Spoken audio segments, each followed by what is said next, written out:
Hi everyone, welcome back to my YouTube channel. ഇന്ന് നമ്മൾ ഇപ്പോൾ നാട്ടിലാണുള്ളത്. ഞാൻ അപ്പോൾ വെള്ളിയാഴ്ച എത്തിയിട്ടുണ്ടായിരുന്നു.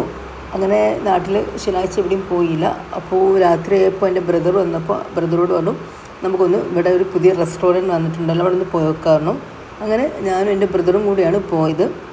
അപ്പോൾ ഒരു പുതിയ റെസ്റ്റോറൻറ്റ്, നല്ല അടിപൊളി, നല്ല രസമുണ്ട് കാണാനൊക്കെ, നല്ല വൈബുള്ള ഒരു ഏരിയയിലാണ് ഇത് സ്ഥിതി ചെയ്യുന്നത്. അതുകൊണ്ട് തന്നെ ഒരുപാട് ആളുകൾ ഇവിടെ വന്നിട്ടുണ്ട്. അതിൻ്റെ പുറമേയുള്ള വ്യൂ ഒക്കെ നല്ല അടിപൊളിയായിരുന്നു. അങ്ങനെ ഞങ്ങൾ ഒരുപാട് അനിയൻ ഫോട്ടോ എടുത്തു, വീഡിയോസൊക്കെ എടുത്തു. അങ്ങനെ ഞങ്ങൾ ചുമ്മാ വെറുതെ പോയി വീട്ടിൽ തിരിച്ചെത്തി. Okay, thank you.